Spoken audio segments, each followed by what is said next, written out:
Hello everyone, ನಮಸ್ಕಾರ ಎಲ್ರಿಗೂ. Welcome to ಪೂಜಾ ಅಡುಗೆ ಅಂಗಳ. ಇವತ್ತು ಬಿಸಿ ಅನ್ನ ಜೊತೆಗೆ ಸಿಂಪಲ್ ಆಗಿ ಬೇಳೆ ಸಾಂಬಾರನ್ನ ಯಾವ ರೀತಿ ರುಚಿಯಾಗಿ ಮಾಡೋದು ಅಂತ ತಿಳಿಸ್ಕೊಡ್ತಾ ಇದ್ದೀನಿ. ಬನ್ನಿ ಹಾಗಿದ್ರೆ ವಿಡಿಯೋನ ಸ್ಟಾರ್ಟ್ ಮಾಡೋಣ. ಬೇಳೆ ಸಾಂಬಾರು ಮಾಡಲಿಕ್ಕೆ ಮೊದಲು ಒಂದು ಕುಕ್ಕರ್ಗೆ 3/4 ಕಪ್ ಮಸೂರ್ ದಾಲ್ನ ಸೇರಿಸ್ಕೊತಾ ಇದ್ದೀನಿ. ನೀವು ಬೇಕಿದ್ರೆ ತೊಗರಿ ಬೇಳೆನೂ ಕೂಡ ಬಳಸ್ಬೋದು. ಇದನ್ನು ಚೆನ್ನಾಗಿ ತೊಳ್ಕೊಂಡು ಬರೋಣ. ಈಗ ಇದಕ್ಕೆ 1 ಈರುಳ್ಳಿ, 2 ಟೊಮ್ಯಾಟೊ ಹಾಗೆ 1 ಆಲೂಗೆಡ್ಡೆನೂ ಕೂಡ ಸೇರಿಸ್ಕೊತಾ ಇದ್ದೀನಿ. ನೀವು ಆಲೂಗೆಡ್ಡೆ ಬೇಡ ಅಂದರೆ ಸ್ಕಿಪ್ ಕೂಡ ಮಾಡ್ಕೋಬೋದು.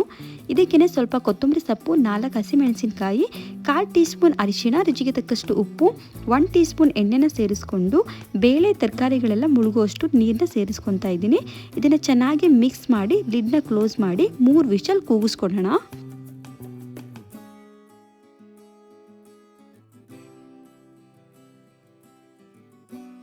ನೋಡಿ 3 ವಿಷಲ್ ಆಗಿದೆ. ಈಗ ಕುಕ್ಕರ್ ತಣ್ಣಗಾದ್ಮೇಲೆ ಲಿಡ್ನ ಓಪನ್ ಮಾಡ್ತಾ ಇದ್ದೀನಿ. ಬೇಳೆ ತರಕಾರಿಗಳೆಲ್ಲ ಚೆನ್ನಾಗಿ ಬೆಂದಿದೆ. ಇದನ್ನು ಚೆನ್ನಾಗಿ ಸ್ಮ್ಯಾಶ್ ಮಾಡಿಕೊಂಡು ರೆಡಿ ಮಾಡಿ ಇಟ್ಕೊಳ್ಳೋಣ.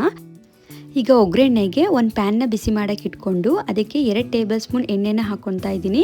ಎಣ್ಣೆ ಕಾದ್ಮೇಲೆ ಅರ್ಧ ಟೀ ಸ್ಪೂನ್ ಸಾಸಿವೆ, ಅರ್ಧ ಟೀ ಸ್ಪೂನ್ ಜೀರಿಗೆ, ಕಟ್ ಮಾಡ್ಕೊಂಡಿರುವ ಬೆಳ್ಳುಳ್ಳಿ, 3 ಒಣಮೆಣಸಿನಕಾಯಿ, 1 ಈರುಳ್ಳಿನೂ ಕೂಡ ಸಣ್ಣದಾಗಿ ಕಟ್ ಮಾಡಿ ಸೇರಿಸ್ಕೊಳ್ಳೋಣ. ಇದಕ್ಕೇನೆ ಸ್ವಲ್ಪ ಕರಿಬೇವು, 1/4 ಟೀ ಸ್ಪೂನ್ ಅರಿಶಿಣ, ಅರ್ಧ ಟೇಬಲ್ ಸ್ಪೂನ್ ಖಾರದ ಪುಡಿ, ಅರ್ಧ ಟೇಬಲ್ ಸ್ಪೂನ್ ಧನಿಯಾ ಪುಡಿನೂ ಕೂಡ ಸೇರಿಸಿ ಫ್ರೈ ಮಾಡ್ಕೊತಾ ಇದ್ದೀನಿ.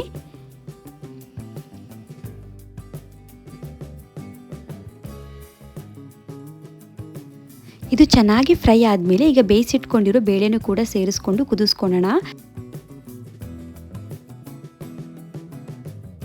ನೋಡಿ ಈಗ ಚೆನ್ನಾಗಿ ಕುದೀತಾ ಇದೆ. ಲಾಸ್ಟಲ್ಲಿ ಸ್ವಲ್ಪ ಕೊತ್ತಂಬರಿ ಸೊಪ್ಪನ್ನು ಕೂಡ ಸೇರಿಸ್ಕೊತಾ ಇದ್ದೀನಿ.